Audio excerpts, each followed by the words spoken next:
afternoon, everyone. I'm presenting on my 2021 Nuffield research topic, Here Come the Robots, but what do we do with the data? So thank you to my sponsor, Wine Australia, in particular, Paul Smith, Joe Hargraves, Alex Sass and Dave Gurner, who really continued to support me through what was an extended Nuffield period. My employer as well, Penley Coonawarra, my Nuffield Australia, my colleagues with whom I travelled the world, and importantly, my family also, who had to endure my lengthy absences, even during my personal research, which thanks to COVID, unfortunately, I primarily ended up undertaking myself. Now, I'm very conscious of the fact that the previous Wine Australia funded scholar was Richard Leask, and he's become a bit of a superstar in the wine sector following his research and many presentations on the topic of regenerative ag. And wonderful images like this, rolling hills, continuous mixed swards, all the rest. And Richard kindly sent me some of these images to remind you of his presentation today. Now, I'm also really acutely aware that we're in the hour after lunch and I'm presenting on data. So I've tasked myself with saying data can be engaging and visually spectacular. Here we go. So, data can be colourful. And this is a picture where I was visiting Cornell, their Lake Erie Institute, and Terry Bates here has really been a driver on developing a cloud platform for the hosting and also presentation of really technical viticultural data and really making it easy to do that for growers. Next.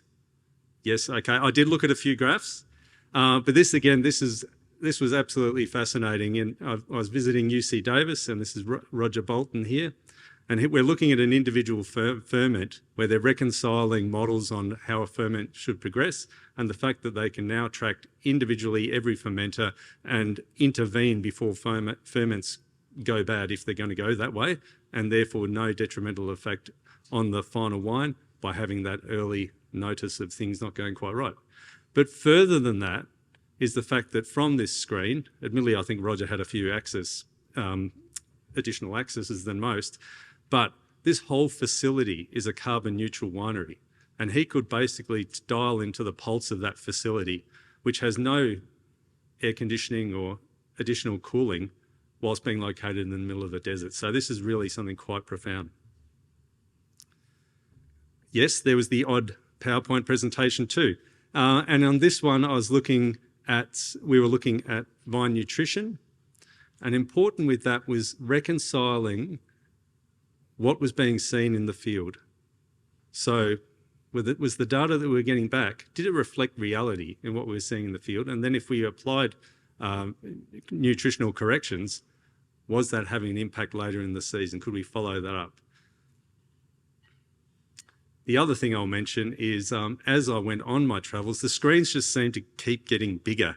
This was the biggest one we came across, and it was probably the size of this wall here. But this was at the Aviva Unified Operations Centre in London. And they deal with like global scale digital twins that have the potential to provide oversight from something like a local business, but pretty well through to a global operation. And this was the concept around a single pane of glass oversight and the ability to drill down from literally looking at a globe to zero in to an individual city, to an individual operation, all the way down to think bearing on a pump, when was it last serviced, greased? That kind of oversight. But what I learned is that there's data everywhere, and businesses, small or large, feel that they could be doing more with data or they could be doing better with their data. And the value proposition is there, but the good news is that we can improve the situation right now with insights from around the world. And so, being a 2021 scholar, a component of my travel was admittedly initially in Australia. And believe it or not, I actually managed to get to Melbourne and here to Perth during in between COVID lockdowns. So I was pretty happy about that. Perth, so just as a bit of background, like Perth has a really massive service industry to, no surprise, the resources sector, and the resources sector does a lot with data. And so I was able to have some really, really great visits here. Similarly, Melbourne, meeting with Microsoft there, heading up to Brisbane and the QUT Centre of Data Science. I was really privileged to be able to go and visit and see what they're doing up there. But then as I went on my journey, the CSC followed that with some of my independent travel. The GFP, I suppose with COVID around, it was really difficult, or I tried to tack on my individual research with those structures of the Nuffield program. And this sort of tracks my journey, but those who travel with me on the GFP, I'm sure will concur that wherever we went, there was data either came up or there was a reason to ask a question around data. And so this sort of tracks the journey that I took, ending not that long ago with a visit in New Zealand. But as an overall summary then, a few points that I observed are that grape producers are generating increasing volumes of data. There's a sense more can be done with data, but where to start and what are the options? Data ownership may be being left to chance, and in some cases, the issue of data is being ignored. Some, certainly not most. But these are some of the comments that I just quietly noted down as I went around, and I'll cast your thoughts back to earlier today where we've already spoken about aspects of greenwashing.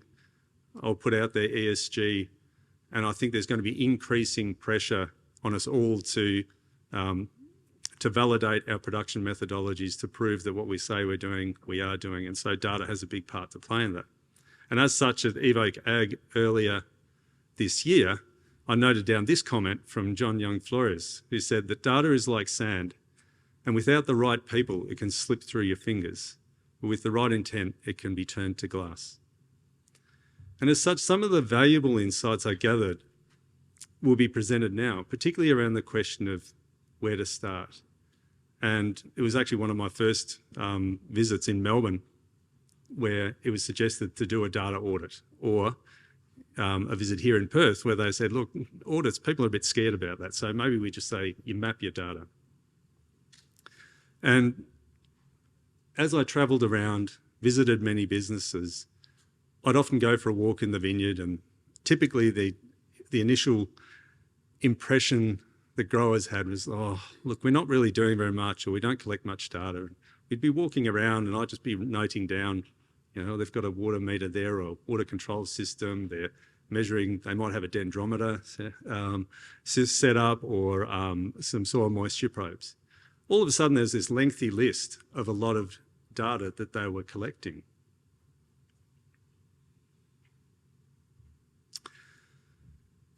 And so this was really valuable. But I found that a lot of that data was still siloed, and it was just being used for a single purpose. But a positive aspect of this is then gauging where these businesses were at. And I think this was the piece that was missing. Everyone's sort of a bit uncertain, floating around, going, where am I in this whole data piece? And along the way, I came across this, the 5 stages of business data maturity, and all of a sudden we had something that you could place yourself in. And gladly I can say that there's very few at stage 1. We don't know that we don't know. Everyone's saying, look, we could be doing better. So at least you're aware of the fact that data's about and you want to do something with it. So tick, you're already past level 1. So many businesses, therefore, in the wine sector are in this level 2 or level 3. So a basic data management and integration. Level 3, data remains siloed in business units and or particular software. So I know there's a lot of thought and discussion out there about, you know, how can we integrate data better to get deeper insights. But generally, most are probably around that, if not level 3, definitely, you know, an upper level 2. So taking the steps of mapping your data, understanding data in the entire business, will help to understand where the overall business lies in terms of this business data maturity. Similarly, then using that data to guide where the gaps are. And often this question around ag tech and where does it provide value, or which ag tech will be most cost effective for me? Well, if you know the bits of data that are missing, which could be combined with data you're already collecting to provide a really valuable insight, that could really help that question, answer that question. To get to level 5, where basically no decision is made in your business without some sort of backing of data. And so the outcomes and conclusions I've drawn are hopefully fairly simple. So data, it has a unique terminology, and I think that that has been a problem. So in my report, I've tried to break down some of these barriers and define some of this. Data is unique to every business. And so the questions you'll be asking of your data will be different from your neighbour. It requires investment, and it's not just a dollar figure. It requires an investment of time to get the data right. You know, quality data collection, quality validation, storage, realising the value of it, and giving it that time that it needs. It does need specialised skills, and data should be fair. And FAIR is an acronym for findable, accessible, interoperable, and reusable. And I've already mentioned some of the reusability aspect in terms of if I've got a piece of ag tech which is collecting some data to provide an output in its proprietary system, well, can I use that same piece of data to deliver another outcome, or be compared with data that I'm sourcing elsewhere to again give me some deeper insight? And so recommendations would be, create that data map of your business. Accept that data will continue to be hosted in multiple platforms. Unfortunately, that's where we're at. But take ownership of your data and invest in a data hero, whether that's yourself or someone else in your business who's considering how data could be stored or is being stored, has the ability to aggregate that data, and then importantly, think about aspects of data ownership. And one of the simple starting points with that is just make sure you really read the contract. Understand what's being done with your data. Importantly, can you get your data, which you're being told is your data, can you get your data out of that platform? And don't forget to ask in what format that is. If it's PDF, it's going to be tricky to take it any further. Now, each of these pictures represents a source of data. And what's significant is this is just from Penley and not nearly comprehensive. It's been suggested that currently a small to medium-sized family farming operation is generating the same amount of data as a small mining company. The value proposition from using data is compelling, with terms such as machine learning, computer vision, and AI seemingly coming up every day. These tools will provide efficiencies, cost savings, and an ability for individuals to manage larger areas and likely remotely. So imagine this. Imagine you're on your GFP and not only are you on the other side of the world, but nowhere other than the Vancouver Lookout. And yes, this is a true story. So you're at the end of a lengthy period away, your flight's later that night, you just want a bit of downtime, so you've made it to the top of the tower, you're settling into lunch, and all of a sudden your phone starts going off. Back home, it's spring, there's sensitive green tissue out, the vines are moving, and it's approaching 0 degrees, so a frost's imminent. Now, you'd be thinking, what can I do? Not much right now, perhaps, but with the investment of data, it's possible to gain oversight, if not control. So 12 months ago, the way that situation played out for me was that I was sitting there over lunch. I thought, well, this is actually quite a civilised hour to be managing a frost, far more civilised than usual. I had I had telemetry across the vineyard, which could give me an idea of what the temperatures were and at what rate they were dropping. Also telemetry on the equipment that we have to manage frost, so active protection measures being the irrigation and pumps and frost fans.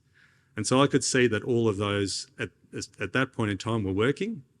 I could also phone up a colleague to say, look, can I get you to get up? There's a frost, you'll probably need to get there. But rather than being panicked about that, the data gave me the ability to be really controlled and saying, look, just get up. I know it's 2 a.m. over there.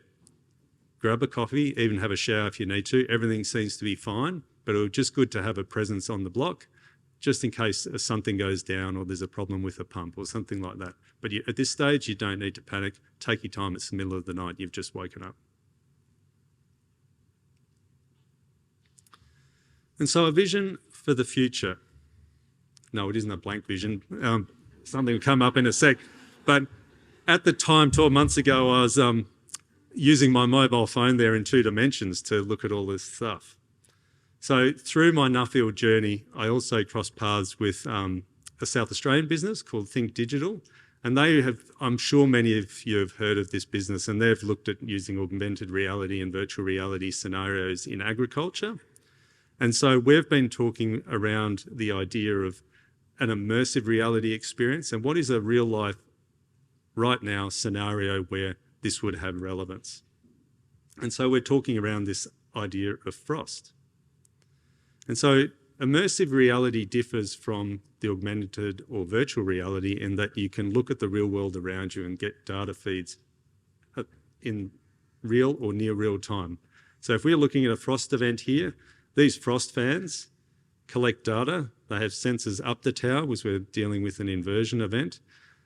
They also have feeds coming out of the vineyard. So imagine if you're out and about on a frost event, Tim's admittedly looking the wrong way, but you could look at that tower and you could look up the tower, see the temperature, you could look at the block, you could see the temperature feed off that. Now, further to that though, in terms of managing events, this is some other work that they've done, but scaling this up. So having continuous oversight on a digital twin or a replication of a property. And so I was speaking before about a pump going down. The moment, in the middle of the night, the moment you leave that pump, you lose oversight. But this way, by looking remotely at a digital twin as such of the property, you can see everything in one place. You can see potentially how cold air is flowing across the property.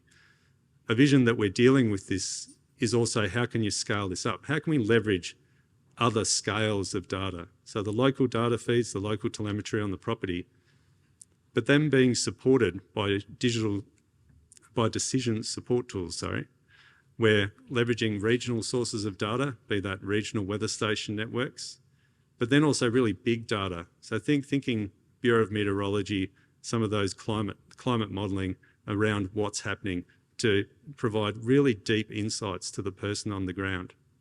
And one other thing with this would be, if I was sitting up that tower in Vancouver again, I could actually really see what was going on, could put on a headset on, and I would have the vineyard sitting there before me.